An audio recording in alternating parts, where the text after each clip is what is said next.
Esta es una producción de Grupo Fórmula. Encuentra más contenido como este en radioformula.mx.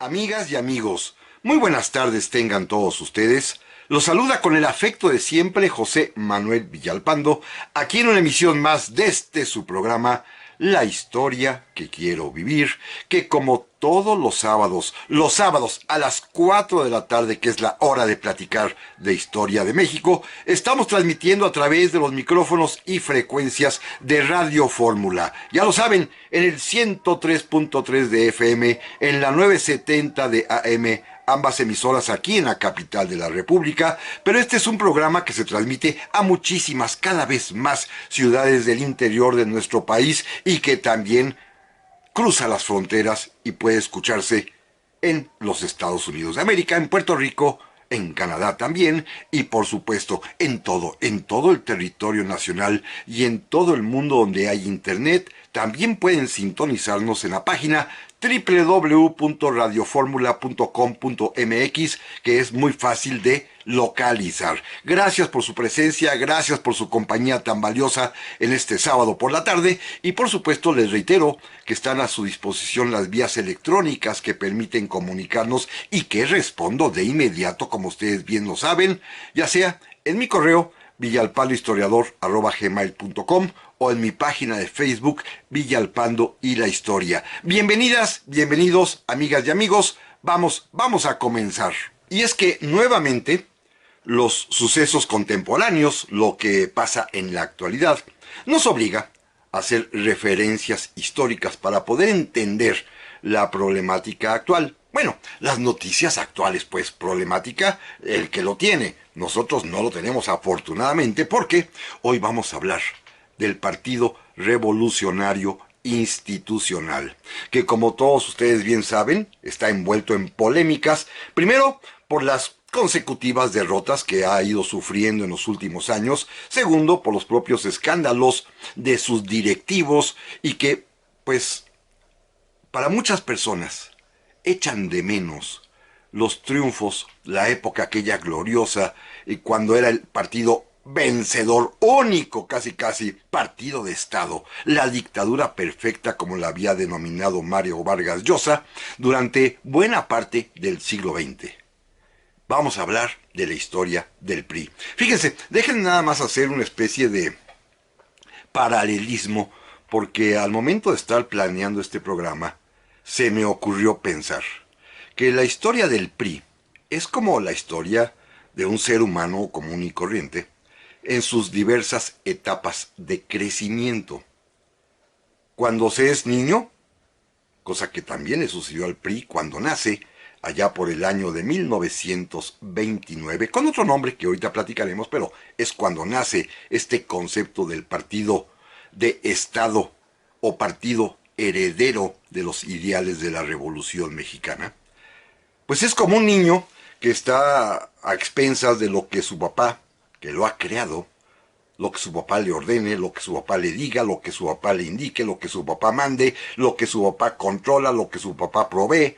Es decir, es un niño en realidad que está a expensas, repito, de su padre y creador. Un niño obediente, por supuesto, un niño que se porta muy bien, y que, andando los años, cuando ya cumpla 8 y hasta los 15 años de edad más o menos, pues va a entrar en franca rebeldía. Se va a estar oponiendo a su papá, va a ser, pues, un muchacho muy latoso, va a llegar inclusive a enfrentarse a su padre, y hasta el grado tal que va a terminar corriendo de la casa a su papá. A los 15 años se sacudió la tutela paterna y se convirtió ya en un autoproveedor de su vida. Decidió vivir ya sin la presencia de su papá. Y luego, pues, como se vio obligado a enfrentar la vida desde muy joven, ya solo sin papá, a partir de los 15 años y hasta los 45, 50 años de edad, vivirá en plena madurez. Una madurez muy singular, ¿eh? Es todo un triunfador.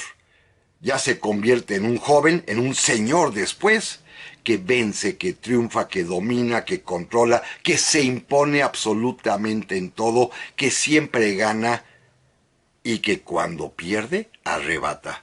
Inclusive es capaz de dar golpes para seguir triunfando y oponiéndose a todos los demás, para dominar a todo mundo. Es un señor triunfador, fuerte. Nadie es capaz de oponérsele. Bueno, inclusive, cuando surge algún tipo de oposición, un vecino incómodo, digámoslo así, lo deja crecer ahí enfrente de su casa. Y es más, le da chance, le da oportunidad de que se desarrolle un poquito y aparezcan junto con él otros vecinitos menores que también quieren participar en el juego de a ver quién domina más. Pero nuestro personaje, nuestro protagonista, sigue venciendo a todos, dominándolos. Es más, los compra a veces, ¿eh? Tal cual. Es todo un vencedor. Esto es en la primera etapa de su vida madura, porque luego, pues como siempre, habrá problemas. Habrá problemas, inclusive internos, la propia familia como que comienza a desesperarse y en algunas ocasiones pues tendrá que recurrir a la violencia familiar, casi diríamos, con resultados tremendos que harán que medio tambalee y por lo tanto pues tendrá que aflojar un poquito el dominio, pero sigue siendo el triunfador, ¿eh? Cuando llega a los 55, 60 años de edad, este personaje ficticio que estamos inventando, que a mi juicio representa al PRI, pues va a entrar francamente ya en la tercera edad. Un poquito precipitada, un poquito anticipada, pero es una tercera edad difícil porque resulta ser que tiene que enfrentar una rebelión en su propia casa porque varios de sus hijos deciden salirse, se van a otra casa porque ya no soportan a este señor triunfador antaño que se ha convertido en un soberbio y que pretende seguir mandando sobre todo mundo a pesar de que ya crecieron los hijos y hasta nietos. Y pues tiene que competir con ellos, pero aún así sigue ganando, recurre a trampas, se cae el sistema, por ejemplo, pero sigue dominando. Claro, las disputas se van a prolongar, apenas ya logra triunfar, inclusive llega un momento dramático más adelante cuando el señor antaño vencedor único se ve frente al dilema terrible de qué hacer porque le matan al heredero. Se muere el heredero. Y entonces pues hay que ocurrir al relevo y es la última vez que va a lograr imponerse sobre los demás apenas al límite. A los 70 años de edad ya está en franca decrepitud. 12 años va a pasar sin ejercer ya ningún tipo de poder ni de control porque lo tienen dominado. Lo venció el vecino de enfrente. 70 años de edad y ya está casi liquidado. Pero de pronto, cuando este personaje cumple 88 años, resucita, rejuvenece y aparece nuevamente en la escena. ¿Y qué creen? Volvió a triunfar. Claro, un triunfo inusitado, un triunfo además, pues de alguna manera efímero, porque a los 6 años volverá a perder y hasta el último lugar.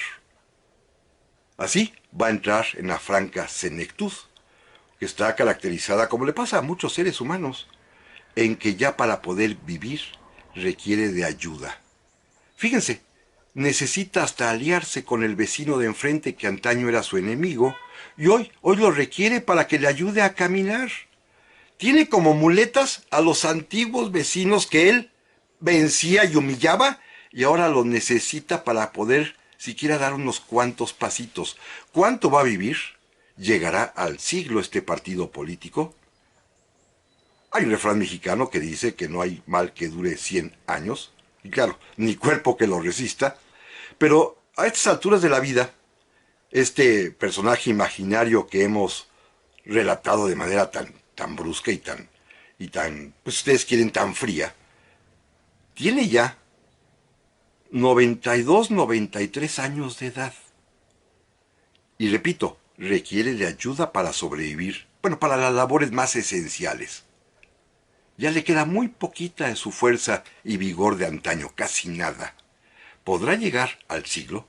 ¿Podrá sobrevivir a los 100 años? Esta es la pregunta, y con este ejemplo pues ustedes quieren, tan pueril que he realizado, es lo que quiero narrarles el día de hoy, con la historia del Partido Revolucionario Institucional, que es una historia dramática, porque como todos sabemos, hoy en día, los hijos, nietos y bisnietos y hasta tataranietos de este señor que antes fue un triunfador, ya se fueron a otra casa y están siguiendo su ejemplo y están haciendo lo mismo, pero en otro domicilio. Es decir, es una historia muy humana, la del Partido Revolucionario Institucional, y que, como dominó el escenario político mexicano durante tanto tiempo, como fue indudablemente un actor político fundamental de nuestra historia, merece en estos días de dificultades que también recordemos su historia para de alguna manera anticipar su futuro. Volvemos, amigas y amigos, en un momentito más. Ya estamos aquí, amigas y amigos, para el segundo bloque del programa de esta semana, en el cual vamos a relatar la historia del Partido Revolucionario Institucional.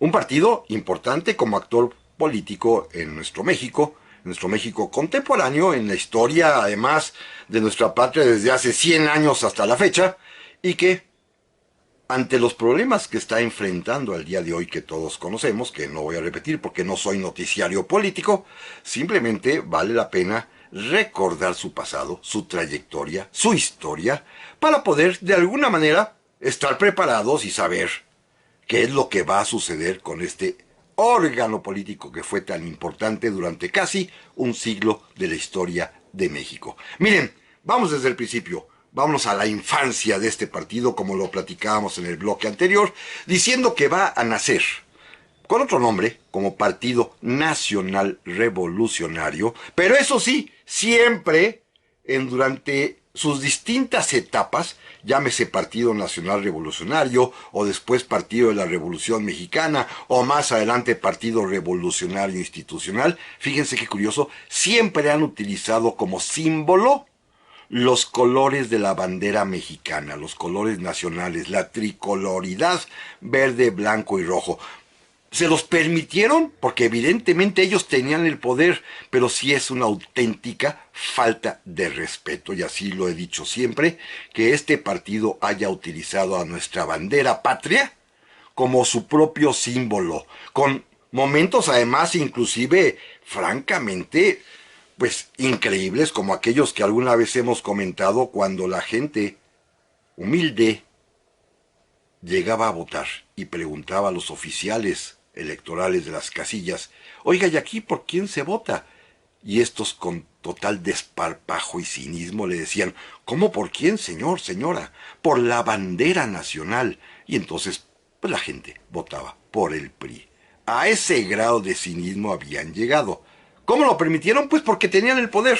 Lo increíble es que al día de hoy nadie todavía les haya pedido que abandonen la tricoloridad como si fuera su propio símbolo, como si ellos fueran la patria. Sí, se sintieron en alguna ocasión ser los representantes de la patria, pero ya no lo son. Pero bueno, volvamos a su origen. Nace como Partido Nacional Revolucionario en el año de 1929, cuando fue asesinado, un año antes, el presidente electo Álvaro Obregón.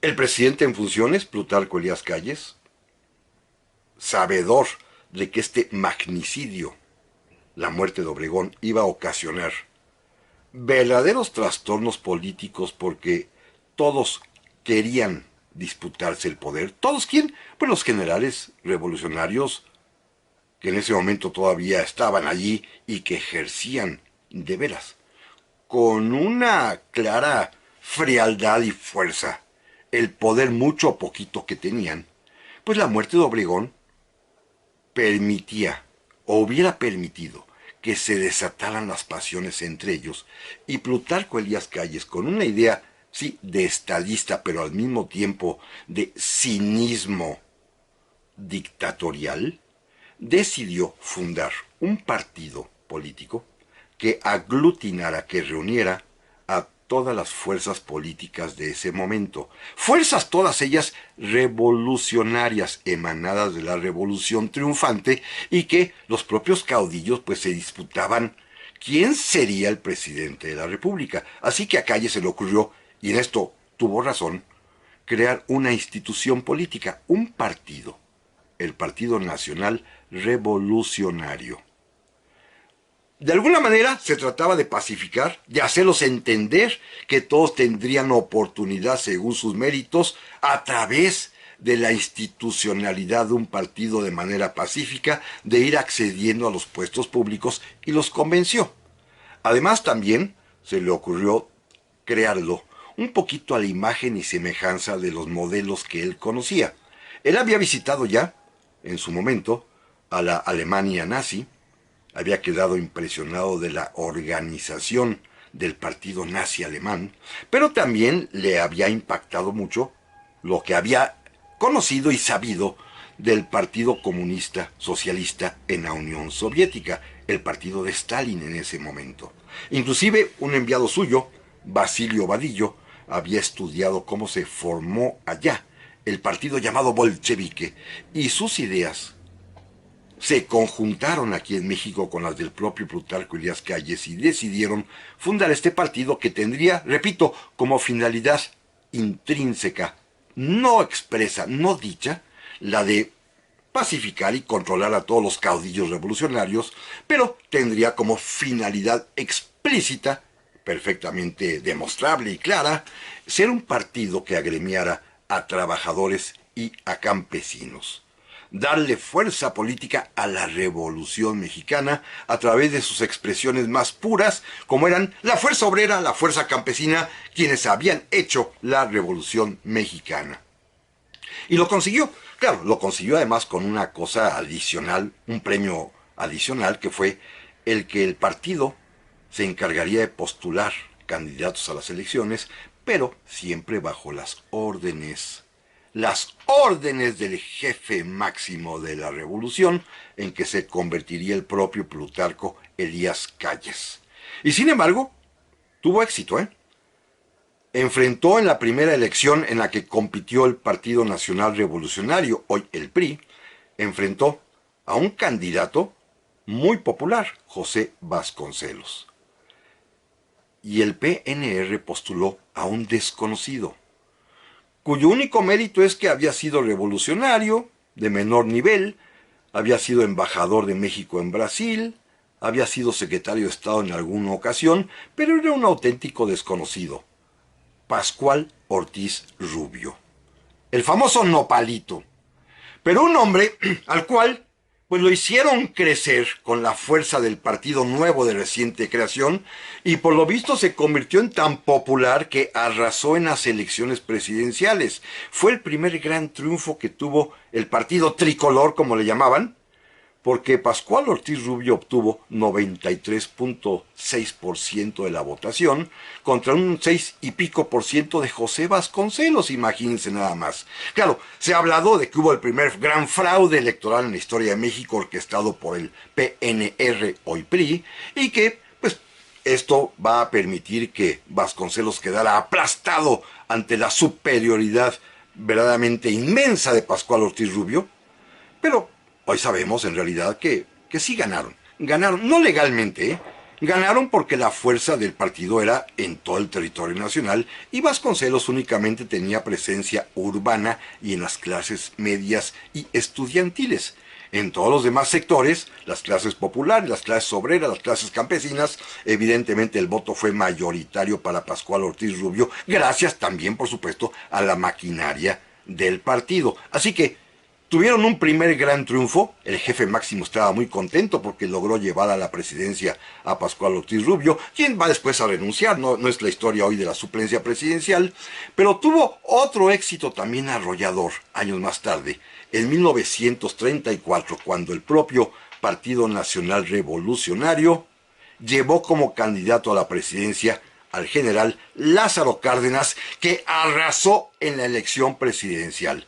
Aquí sí no hubo nadie ni siquiera que le hiciera sombra y ha sido la elección más exitosa en términos numéricos que tuvo el Partido Revolucionario Institucional en su etapa inicial, en su historia.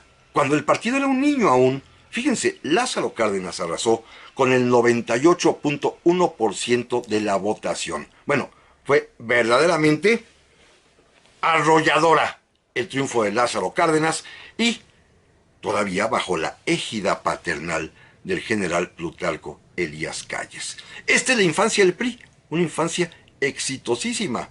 Llevó primero a la presidencia a un candidato desconocido y después llevó a la presidencia a un candidato, sí, en efecto, muy popular. Pero el PRI, bueno, el PNR de ese momento, llegaría a la adolescencia, que ya platicábamos en el primer bloque, que es cuando el muchacho se rebela. Y Lázaro Cárdenas, el candidato triunfante y presidente de la República, se rebela contra Plutarco Elías Calles, contra el jefe máximo, se sacude la presencia tutelar de este hombre, lo expulsa, lo destierra del país y el presidente Lázaro Cárdenas decide refundar el PRI. Es decir, refundar el Partido Nacional Revolucionario, le cambia de nombre ahora por Partido de la Revolución Mexicana. Claro, sigue utilizando los colores de la bandera nacional como símbolo, pero es un nuevo partido con otra concepción, el de la justicia social, e integrado por varios sectores. Miren, el campesino, el obrero, que ya estaban, crearon también el sector popular y le añadieron un sector militar, para que también los militares tuviesen salida política a sus aspiraciones. Es Lázaro Cárdenas quien le da su toque muy preciso y muy perfecto a este partido, que va a ser el que va a llevar a la presidencia de la República a partir de ese momento y hasta el año de 1994 a todos los presidentes, pero con esta sensibilidad de don Lázaro, de que el presidente de la República es el jefe máximo del partido, pero su poder únicamente dura 6 años y después se retira. Esta monarquía sexenal que mencionaba Enrique Krause, esta dictadura perfecta que decía Mario Vargas Llosa, la encarna el presidente de la República como jefe máximo del PRI. Pero antes de pasar al corte, y como siempre lo hacemos, déjenme recomendarles una lectura que les permitirá recrear de una manera muy interesante y muy amena toda esta época del PRI. Toda esta época en la cual dominó este partido casi único en nuestro escenario político, y para ello les recomiendo un clásico ya. Todo el mundo debería leerlo, del gran escritor José Agustín, La Tragicomedia Mexicana, que es la historia que va desde 1940 hasta 1994 en su tercer tomo. Son 3 tomos, 3 tomos, todos ellos súper amenos, súper interesantes y que reflejan, que narran, que relatan cómo fue la vida de México durante estos años de hegemonía política de un solo partido, del PRI. Vale la pena, créanmelo. José Agustín, además de ser un gran novelista, aquí se transformó en una especie de cronista social, o más aún, de historiador político de la sociedad mexicana en este libro, una trilogía, La Tragicomedia Mexicana. Créanmelo que no se van a arrepentir de haberlo leído, porque es una obra fundamental para poder entender y comprender cómo fueron estos años de hegemonía priista, estos años en los cuales, muchos de nosotros ya nacimos y que nos permiten entender por qué al día de hoy las cosas están como están. Pero bueno, amigas y amigos, ahora sí, volvemos en un momento más. Ya estamos aquí, amigas y amigos, para el tercer bloque del programa de esta semana, en el cual estamos iniciando en realidad una serie para conocer la historia del Partido Revolucionario Institucional, que hoy en día, con todo respeto se los digo, parece que está ya exhalando el último suspiro, está pues aparentemente en sus últimos momentos de existencia, lo cual me llevó a asemejarlo a la historia de cualquier ser humano, cualquiera de nosotros, que tiene una larga vida, digámoslo así, casi 100 años, y en las diversas etapas de su existencia pues ha sufrido momentos luminosos, pero también algunos muy tristes, ha tenido épocas de gran vigor y potencia, pero también ha tenido pues etapas en las cuales es sumamente vulnerable y débil. Así pasa con el Partido Revolucionario Institucional en esta historia que estamos relatando, asemejándolo un poquito, repito, a la existencia de cualquier ser humano, cualquiera de nosotros, de los que llegan a vivir tan longevos, tanto tiempo, pues han sufrido, padecido y al mismo tiempo también disfrutado y gozado de diversos momentos de la vida, como lo hizo el PRI en su momento. Estábamos terminando la etapa de su adolescencia cuando el general Lázaro Cárdenas se sacude la presencia del papá fundador Plutarco Elías Calles, cuando recrea al Partido Nacional Revolucionario, lo convierte en Partido de la Revolución Mexicana, lo dota de 4 sectores, el popular, el obrero, el campesino y el militar, pero sobre todo además le da esa característica de que el presidente de la República es el jefe máximo del partido y que su poder es únicamente sexenal. Esta que en su oportunidad denominó Mario Vargas Llosa la dictadura perfecta. O el propio Daniel Cosío Villegas, nuestro gran intelectual, decía que era pues una especie de porfirismo colectivo sexenal, el PRI. Aprendieron de don Porfirio las mañas, pero con la salvedad de que decidieron que el poder cambiara de manos cada 6 años. Bueno, eso opinaba don Daniel. Déjenme decirles nada más que el Partido de la Revolución Mexicana, que insisto, conservaba como símbolo los 3 colores de la bandera nacional, llevó a la presidencia de la República en una sola elección, la única que compitió este partido, al general Manuel Ávila Camacho, con el 93.3% de votación a su favor. Claro, nunca alcanzaría ya nadie la cantidad del más del 98% que en su momento logró el propio Lázaro Cárdenas, pero no está mal el 93.3%. Con Ávila Camacho cambian las cosas. Se dan cuenta que los militares ya no pueden seguir al mando del país. Entramos a la etapa de la civilidad, la desmilitarización política de México, nada más esa. Y pues para desmilitarizar al PRI deciden refundar este Partido de la Revolución Mexicana y crearon lo que ahora ya se llama Partido Revolucionario Institucional, el PRI actual. Se funda en el año de 1946, más bien se refunda después de sus orígenes del PNR, del PRM, ahora nace el PRI. Siempre desde el primer momento los críticos hicieron notar una contradicción brutal. Una revolución no puede ser institucional. Pero bueno, es algo que no les importó y que de alguna manera pues representaba la propia contradicción interna que era desvergonzada y cínicamente ignorada. Un partido que hablaba de revolución pero que al mismo tiempo era institucional. ¿Se dan cuenta de esta enorme pues contradicción de términos? Pero bueno, así lo establecieron y así existe hasta el día de hoy. Eso sí, siempre con el escudo tricolor, la bandera, los 3 colores en su logotipo, lo cual no sé cómo lo han permitido. Bueno, sí sé, ellos eran los que ejercían el poder. Desmilitarizaron al PRI. Esto es algo muy curioso. Quitan a los militares de la vida pública, pero no los quitan. Es la propia contradicción del PRI. Miren, el PRI desaparece al sector militar. Ya los militares no deben ser políticos. Los militares cumplen con su deber leal, constitucionalmente hablando, y no tienen por qué ni deben participar en la vida política. Eso quedó muy claro con Manuel Ávila Camacho, a partir de ese momento con la fundación del PRI. Pero sin embargo, fíjense, es la propia contradicción priista de origen, ¿eh? Así como es revolucionario institucional, pues también eliminó a los militares, pero los militares siguieron allí.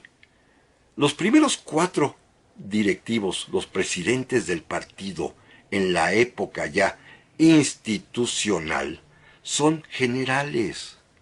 Fíjense qué interesante, el ejército ya no participa formal y oficialmente, pero sin embargo los líderes del PRI son militares, 4 seguiditos cada sexenio, ¿eh? El general Rodolfo Sánchez Taboada, el general Gabriel Leiva Sánchez, el general Agustino Laechea, el general Alfonso Corona del Rosal.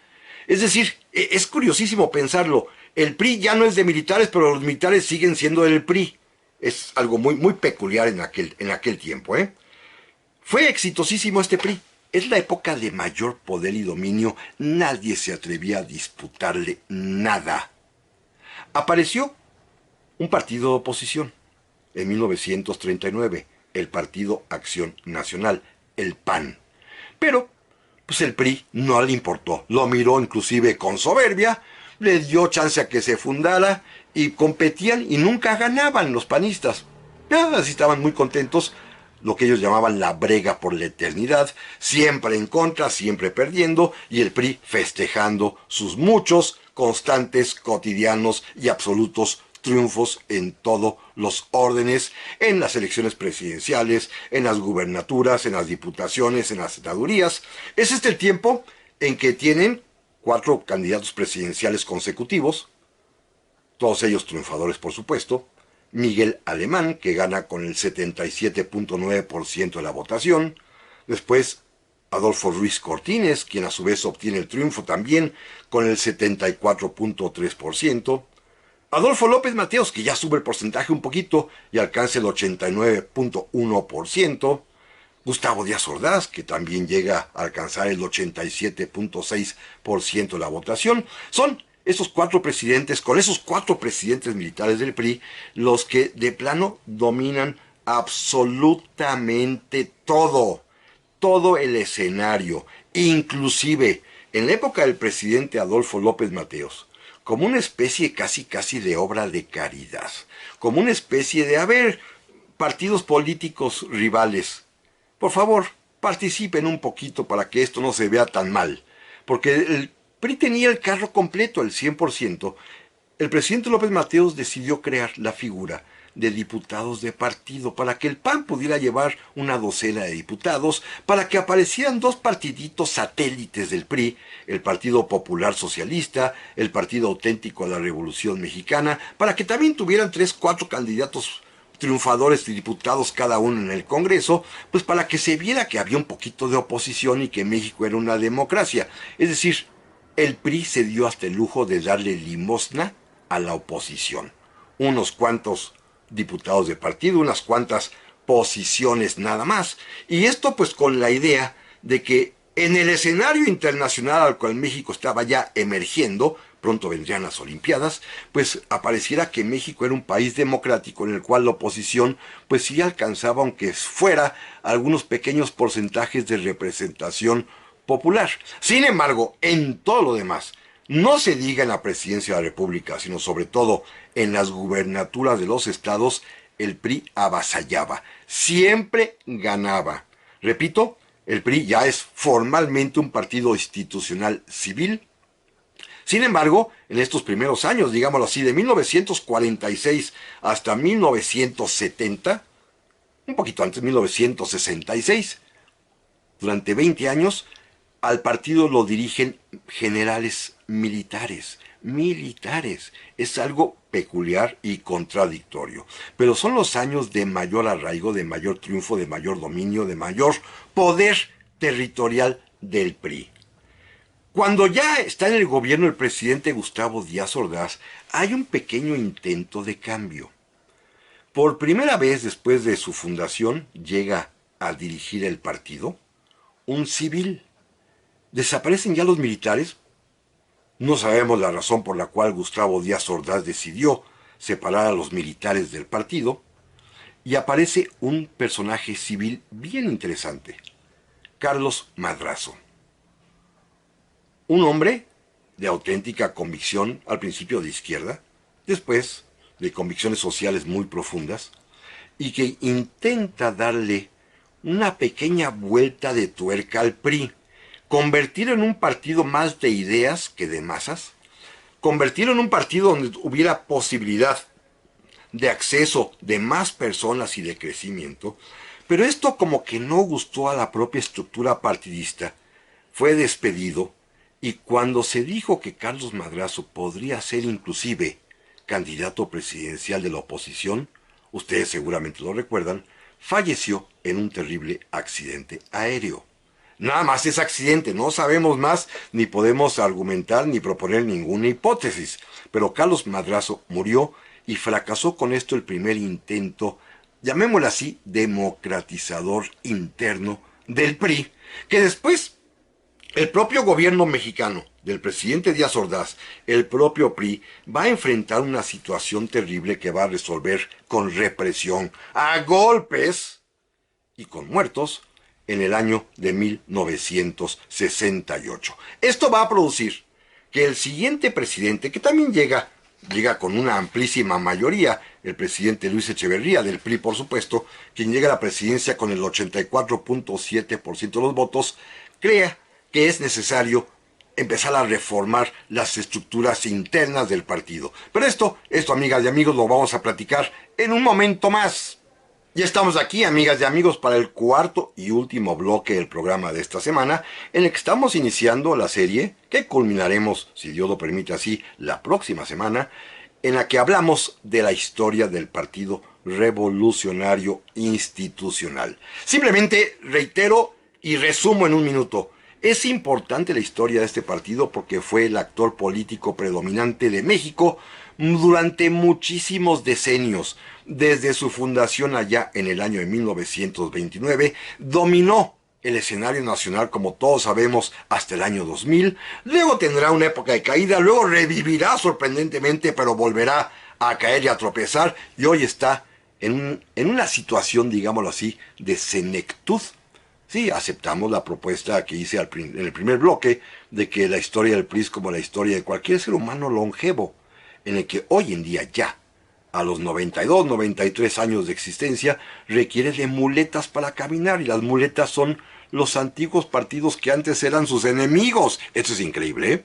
Tiene que hacer alianzas con el PAN y con el PRD para poder sobrevivir, cuando antes se enfrentaba con ellos, en muchas ocasiones los derrotó. En fin, es una historia que estamos platicando y nos quedábamos en esta etapa de madurez del partido, cuando ya habíamos comentado que a partir de 1946, cuando vuelve a ser refundado, ahora ya con el nombre de Partido Revolucionario Institucional, cuando en la teoría se trata de desmilitarizarlo, separando al cuarto sector, el sector militar, mandando a los generales, jefes oficiales y soldados a no participar en la vida política. La propia contradicción del PRI es que al partido lo siguen presidiendo, lo siguen dirigiendo generales del ejército. Eso es una cosa curiosísima. Claro, estos 20 primeros años de madurez, de 1946 a 1966, cuando al partido lo dirigen militares, siendo un partido ya civil en teoría, es cuando más éxito arrollador tiene el PRI, domina todo el escenario nacional sin disputa alguna y lleva a sus candidatos a la presidencia con grandes porcentajes de votación favorables. Así llegaría Miguel Alemán, Adolfo Ruiz Cortines, Adolfo López Mateos, Gustavo Díaz Ordaz. También comentábamos, y ahí nos estábamos quedando en el último bloque anterior, en que en 1966 habrá un intento extraño, porque la decisión del presidente Gustavo Díaz Ordaz fue ya separar del PRI a los militares definitivamente. Habrá un intento de reforma democratizante al interior de sus filas que va a protagonizar un político destacadísimo, Carlos Madrazo, quien será echado casi a patadas del partido por estos intentos y quien después va a morir en circunstancias muy misteriosas en un terrible accidente aéreo cuando se decía que podría ser aspirante presidencial. Es una coincidencia probablemente, pero fue un suceso que sacudió allá en 1969 a el México de aquel entonces. Seguramente algunos de quienes me escuchan se acordarán de estos sucesos. Yo sí me acuerdo, ¿eh? Bueno, es que yo ya estoy en la tercera edad, más allá del... como si fuera ya el PRI más o menos, ¿eh? Pero ellos creo que están en la senectud. Pero bueno, fíjense bien, en esto me quedaba yo. Llegó el nuevo presidente, el presidente Luis Echeverría, con el 84.7% de los votos a favor, y él sí se da cuenta de que ya hay clamores, sobre todo de la juventud, porque un par de años antes, en 1968, la represión contra los estudiantes había sido terrible. Había sido una especie de prueba de fuego del sistema político mexicano, en la que el PRI había salido victorioso, pero había costado sangre. Había muertos. Teníamos ya una fama de represores espantosa, y el presidente Echeverría pensó en darle un poquito de aire, permitiendo sobre todo que los jóvenes se incorporaran a su gobierno, pero, y hay que decirlo también, por otra parte actuando con mano dura, porque recuerden que con él se inicia la guerra sucia y la guerra contra las guerrillas que andaban en ese momento pululando por el país. Es decir, es un juego un tanto cuanto maquiavélico del presidente Echeverría, que sin embargo logra llevar a la presidencia de la República en este último momento, digámoslo así, de gran madurez del PRI como partido dominante, lleva a su amigo José López Portillo a la presidencia de la República, y de nueva cuenta es al parecer tan popular López Portillo que vuelve a subir el porcentaje de votación y triunfa con el 91.9% de los votos. Claro, fíjense bien qué interesante, es el último gran momento, digámoslo así, de esplendor del PRI en su época madura, porque inclusive el PRI compite solo en la elección presidencial y no hay candidato de oposición. Los partidos políticos opositores, el PAN, el PPS, en ese momento el PSUM, en fin, muchos otros, que eran varios, eran tan pequeños, tan divididos entre sí por sus mezquindades internas, que ni siquiera alcanzaron a llevar candidato a la presidencia, así que López Portillo fue literalmente solo. Y ganó, por supuesto, y con el 91% de los votos.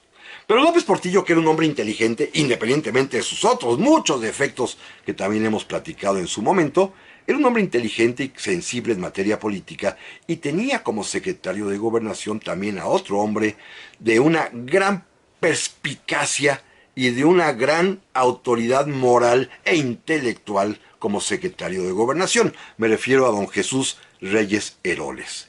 Y ellos deciden elaborar una reforma política. Importante, ¿eh?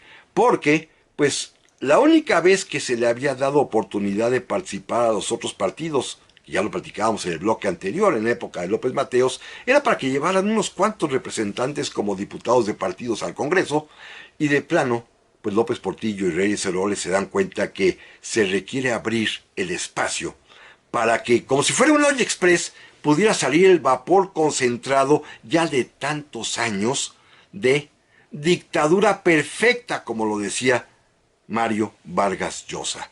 El PRI llevaba para ese momento ya casi 40 años de ser la fuerza hegemónica única, y estaba ya absolutamente concentrada la presión política interna, y hay que aflojar, y por lo tanto aparece la reforma política del presidente López Portillo con su secretario de Gobernación Reyes Heroles, con lo cual se aumenta y se crean los diputados de partido, que crean los plurinominales, que aumentan proporcionalmente de manera gigantesca el número de diputados, aparecen también senadores de plurinominales, y con esto pues se da más o menos aire para que pueda ser más respirable la atmósfera política, pero eso sí, nada más a nivel senadores y diputados. La presidencia sigue siendo casi patrimonio del PRI.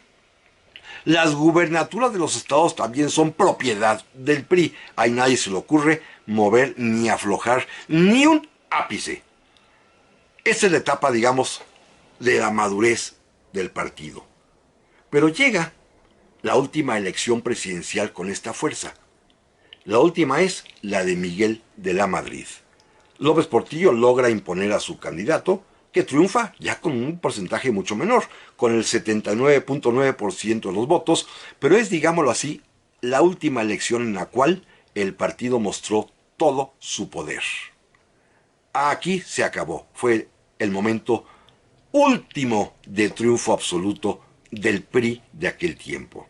Porque al año siguiente, y a mi juicio en 1988, es cuando inicia la tercera edad del PRI. Va a arrancar con problemas propios de la edad, con enfermedades y con problemas en su casa. Como lo decía yo al principio del programa en el primer bloque. Problemas en su casa, sí, porque fíjense, Miguel de la Madrid, como todos sabemos, ya tiene ideas neoliberales y trata de imponer una nueva línea dogmático-política al partido con estos principios del neoliberalismo, lo cual choca con los antiguos priistas que provienen de la línea heredada desde don Lázaro Cárdenas de la justicia social. Tienen la idea de que el partido es el partido de la revolución que se ha institucionalizado y que deben llevar a cabo las promesas de la Revolución Mexicana a través de la vía ya del Estado organizado para dar justicia social. Y esto choca con el neoliberalismo. Y los problemas del PRI comienzan en su propia casa cuando se separan. Un grupo de priistas destacados se salen del PRI y fundan lo que se llamó en 1988 la Corriente Democrática, encabezados entre otros por dos personajes fundamentales de nuestra historia contemporánea, que son por una parte el ingeniero Cuauhtémoc Cárdenas y por otra parte Porfirio Muñoz Ledo, que hasta la fecha, como todos sabemos, sigue dando batallas. Estos dos personajes y muchos centenares de priistas de aquel tiempo que están en contra del neoliberalismo que empuja Miguel de la Madrid y que finalmente va a imponer con su candidato que es Carlos Salinas de Gortari, estos priistas que se oponen al neoliberalismo se salen del PRI, establecen lo que se llamó la Corriente Democrática, logran competir en la elección presidencial de 1988 integrando el Frente Democrático Nacional y, como todos sabemos, comienzan esta época de la tercera edad del PRI, cuando el PRI, que ha tenido que soportar esta escisión interna, esta fuga de sus propios partidarios, se ve obligado a, vamos a decirlo suavecito, a hacer trampa, y se cayó el sistema para favorecer el triunfo de Carlos Salinas de Gortari. Ahí empieza la tercera edad del PRI, que vamos a platicar, amigas y amigos, con mucha calma, la próxima semana. Pero antes de terminar, y nuevamente para hacer una recomendación bibliográfica, esta vida interesantísima de Carlos Madrazo, el hombre que intentó reformar, democratizar al PRI en la época durísima del presidente Gustavo Díaz Ordaz, vale la pena conocerla y les recomiendo el libro Carlos A. Madrazo que escribiera mi buen y gran amigo, el gran historiador Pedro Castro. Se los recomiendo positivamente. Es una vida interesante que quedó trunca por un accidente aéreo muy misterioso, pero que vale la pena entenderla y conocerla, porque quizás las ideas de Madrazo en su momento hubieran sido la salvación del PRI para que pudiera evolucionar y no se fracturara después y no estuviera en el estado lamentable, con todo respeto, que hoy se encuentra. Así que hay que leer lo que fue la vida de Carlos A. Madrazo, escrita, repito, por el gran historiador Pedro Castro. Es fundamental para poder entender dónde estuvo el punto de quiebre que llevó al PRI a ser, sí, poderosísimo, pero a la larga a fracasar y no poder convertirse en una institución duradera por los siglos de los siglos. Gracias, amigas y amigos, por su compañía en el programa de esta semana, que se pone interesante. La próxima continuaremos con este tema, si Dios lo permite, y gracias por su compañía. Y aquí nos vemos, primero Dios, la próxima semana.